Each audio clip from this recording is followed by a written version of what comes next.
Okay, and we're back. I took the time to get a little drink and moisten up my throat. I have a little green tea with me. It's good for the antioxidants and the metabolism boost. So, some water and moisten my throat, and now we're off. So let's continue. After we see him off and start to head back to the tavern, we're just going right into it. So, after we see him off and start to head back to the tavern, I begin to contemplate. That's Lucette. I am curious about something. Rumpel? Oh? You said that you needed to fill your journal with memories in order to get them back. But the journal you just read wasn't yours. It appears not. It seems that the 3 entries that trigger my memories just need to be written by people I know. Reading them triggers a memory, and then the full entry probably appears in my journal. I have to check it when I get back. I see. Anise. But even without looking into the entry, a memory can come to your mind? Rumpel gives a short, distracted nod.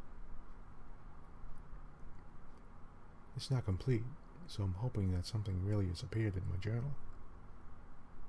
It feels like it must, considering I remembered something so important. Anise. Do you remember anything else at all?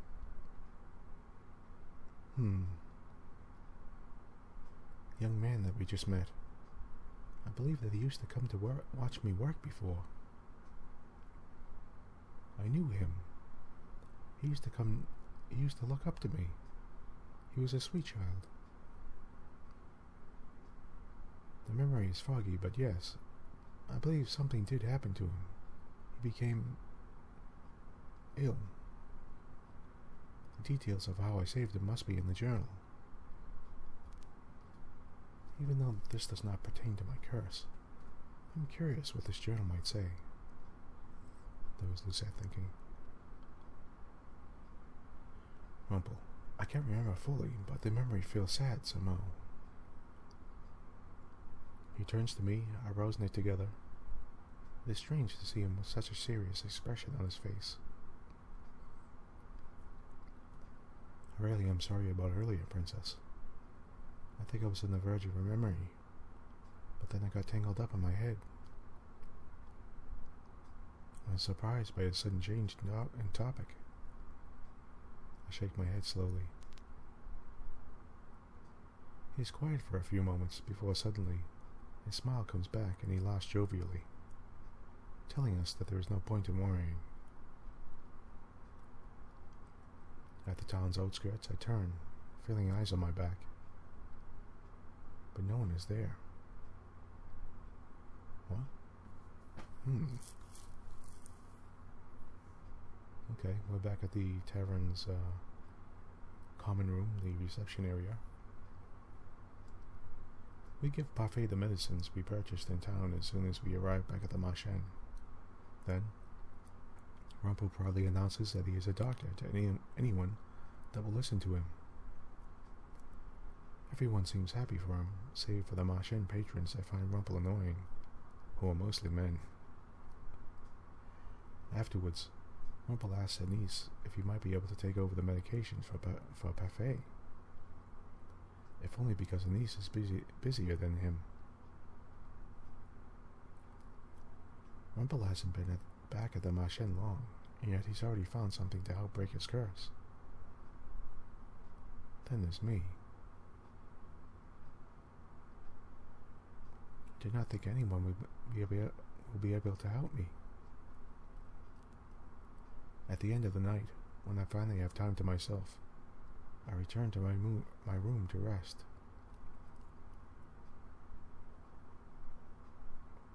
This is not our room, this is the tavern. Oh, okay. We're in the tavern area now. The next day I am sent right back to my chores. Rumpel is nowhere to be seen in the morning, and Anise says it is because he is tending to Parfait. He appears later in the afternoon, still full of smiles and silly flattery as he goes back to serving. How does he have so much energy? At the end of the day, I plop down on the settee to rest. My legs are weak from all the walking I have done today. I can still feel the tiredness in my arms from all the sweeping with Mr. Broom. Anise. Princess?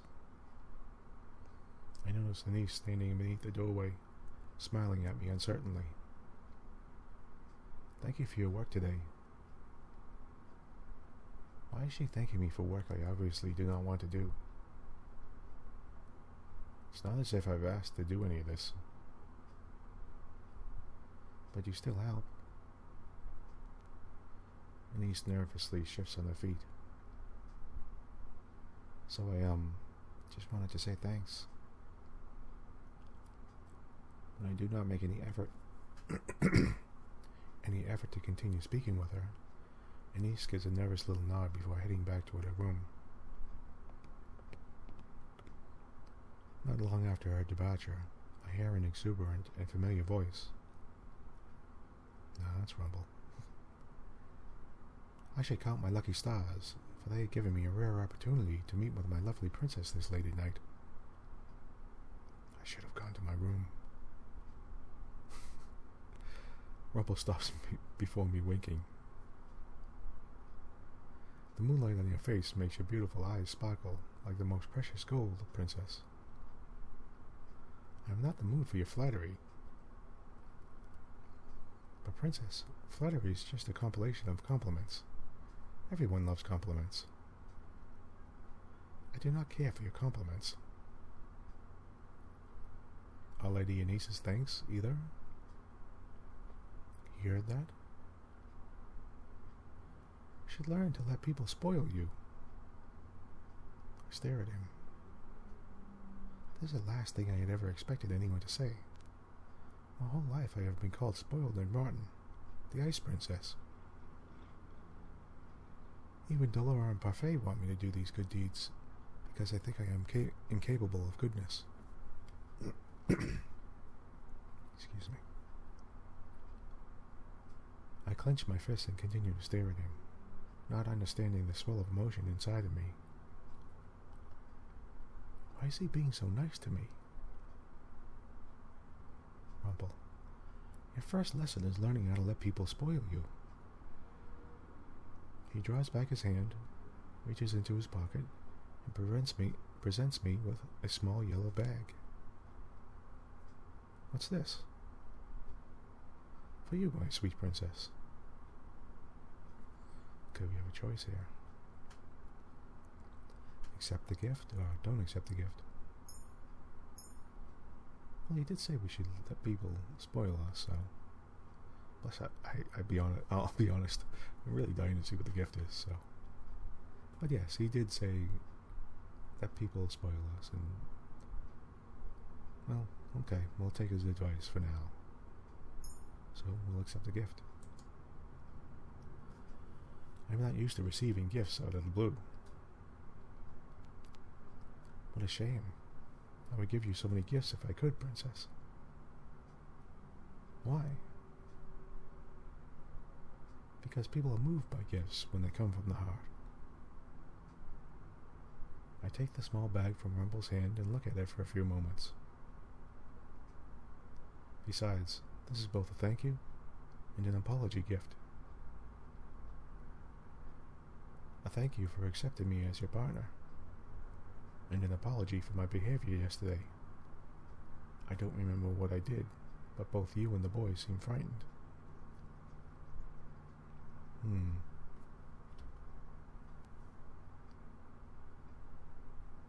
I look down at the little bag.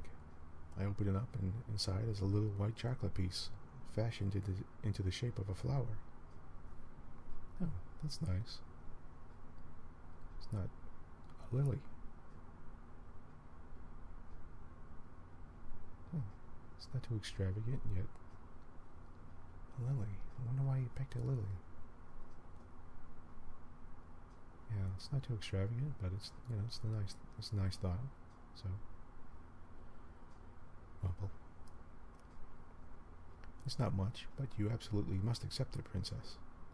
Otherwise, my guilt would drown me in dark shadows of sorrow for the rest of time. Lilies are my favorite flower. Oh, that's okay. They say you give a white lily to someone you enjoy spending time with. Oh, and in floral language, they also stand for purity and majesty. That was Rumpel speaking. He winks at me. Perfect for you, princess. Why? Why what? Why would you give this to me? No matter what you say about doing nice things for people, I don't see how that applies to me. And why would you thank me for being your partner? I did not even want to be a partner at first. But you do now?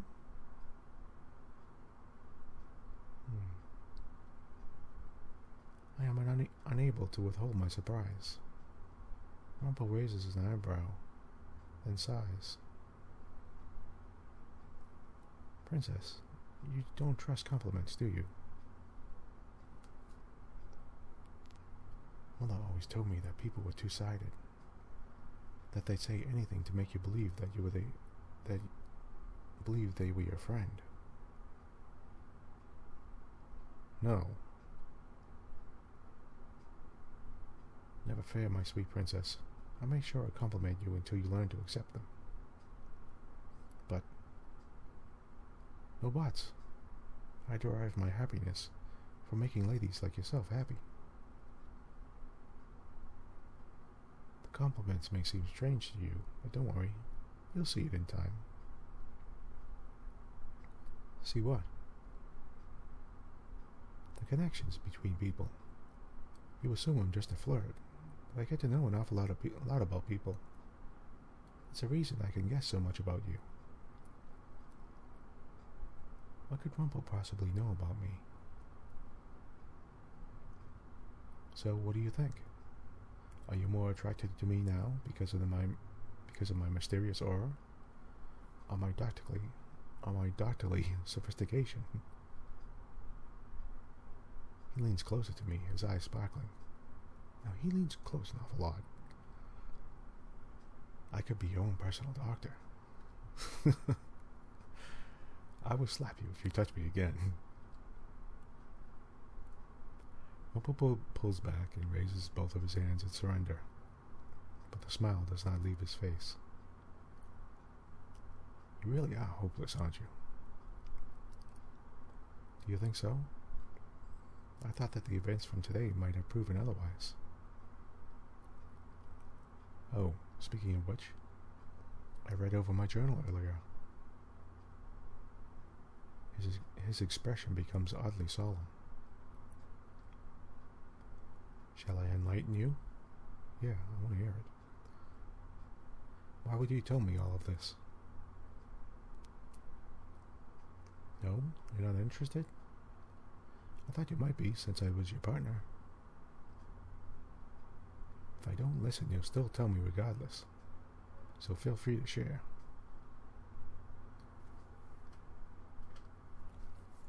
Rumpel sighs as he flips the journal open. Unfortunately, it was not much. The memory began coming together, again as I was reading. But a lot of it still doesn't make sense.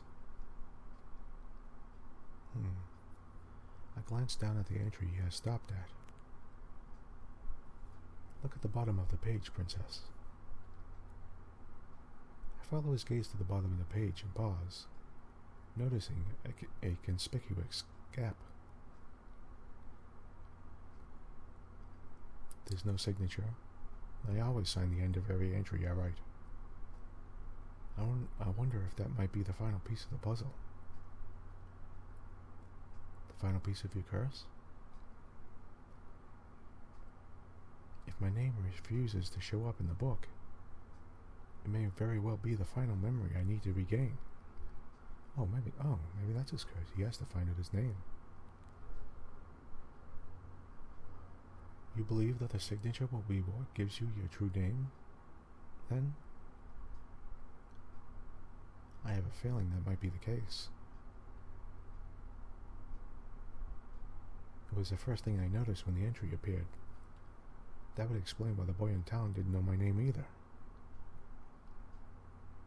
And there's something else. Oh, so maybe no one can remember his name. Something else that is missing? The journal entry is cryptic at best, vague, almost like an incomplete puzzle piece. I stare at him, not understanding. Slowly, Rumpel begins to explain. It says here that the boy's family rushed him to my clinic. He had a terminal illness that they could not cure.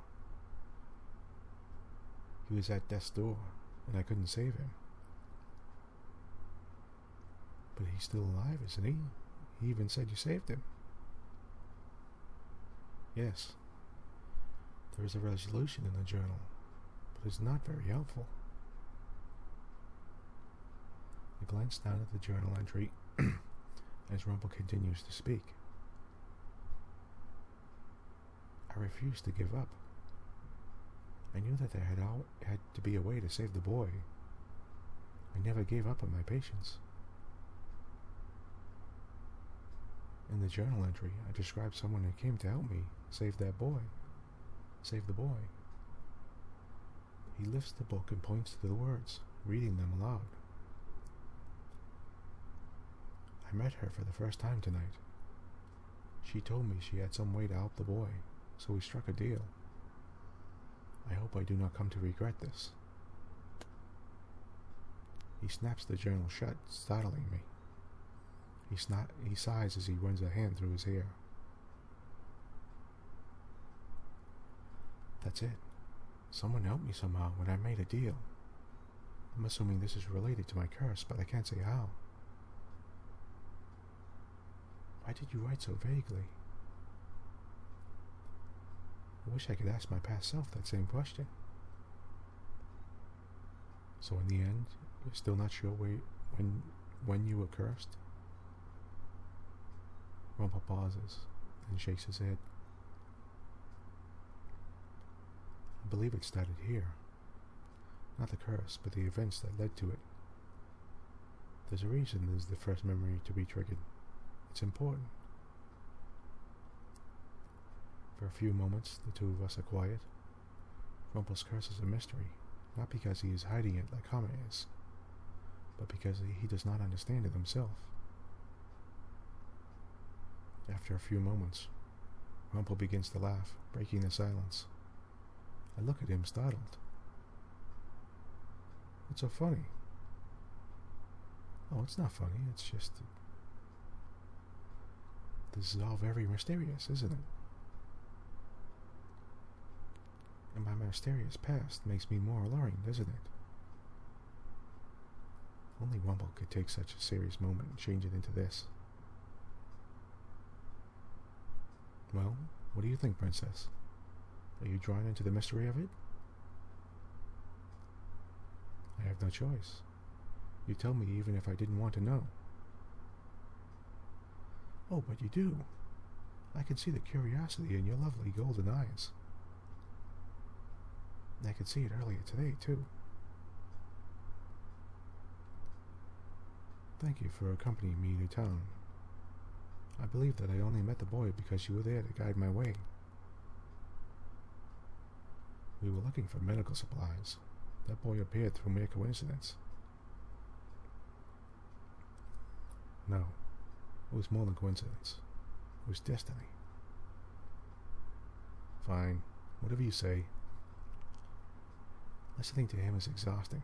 It makes me realize how tired I am. And all of these revelations are making my head spin. I'm going to bed now. I'm too tired for this. It has indeed been a busy day. We will continue this enlightening discussion some other time. Perhaps. I turned to walk away with a little chocolate in my hands. As I walk back toward the darkness of the hallway, Rumpel's soft voice echoes behind me. Sweet dreams, my princess.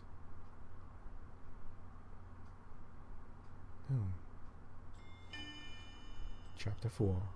A compliment's value. Okay, looks like we're having a flashback here with the mother and young Lucette, and the mother speaking. You waited, but the children didn't come, did they? Lucette. They promised they'd be back today. We even crossed pinkies. Promises are futile, dearest heart. But I've told you before, and I'll tell you again. People are selfish creatures. They will always put their own well-being before others. No one does anything selflessly. To put your trust in someone is weakness, Lucette. Even those that make promises will only keep them if it benefits them. And you, my sweet, were obviously not beneficial to those children. So they didn't like playing with me? No, they did not. Come here, darling. You do not need those other children. The two of us can play together as we always do. I can always trust you, Mother? Of course, my love.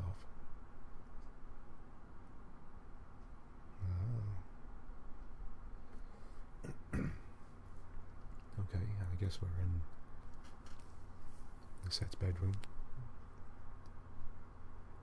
And we'll go through this a little bit, and then we'll close out the file for today. We went a little long last time, so we'll go a little short this time.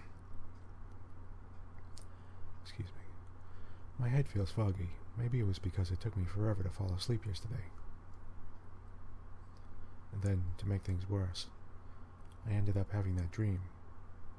What dream? Oh, that was a dream she was having. Okay. Mother, you're the only one I can trust. Right? I slowly slide out of my bed and make my way over to my dresser. The little bag is still where I left it last night. I open it up and let the little white chocolate lily fall into my hand. You didn't eat it? I would have ate that thing right up. Oh, it's very pretty. Is he really trying to help me? I remember his face yesterday and his bright smile as he presented this to me. I slowly run my fingers across the delicate white petals. He couldn't have known lilies were my favorite flower. There's no reason to be sentimental about something like this. It's just silly. I am about to put the flower back in the bag, but I stop, eyeing it once more. Slowly, I bring it to my lips and bite off a small petal. It's actually pretty good. I stuff the little flower back into the bag, and make my way downstairs. Okay. We're in the tavern, and I think we'll stop here. It's a little early. It's 25 minutes, but this seems like a good place to stop. And I just want to say again, thank you for tagging along and listening, and being a part of this with me. So, I hope to see you again, and I hope you like and subscribe and do all those things. And I hope you have a nice day. I mean, the rest of the day or evening or morning, whatever you're having. I hope it's good. So, it's pretty nice for me here. It's nice and warm, and it's pretty dry and cool, so that's why I wanted to get some of this in and do this. It was a nice evening for me. So, alright, I'd like to say thank you and goodbye.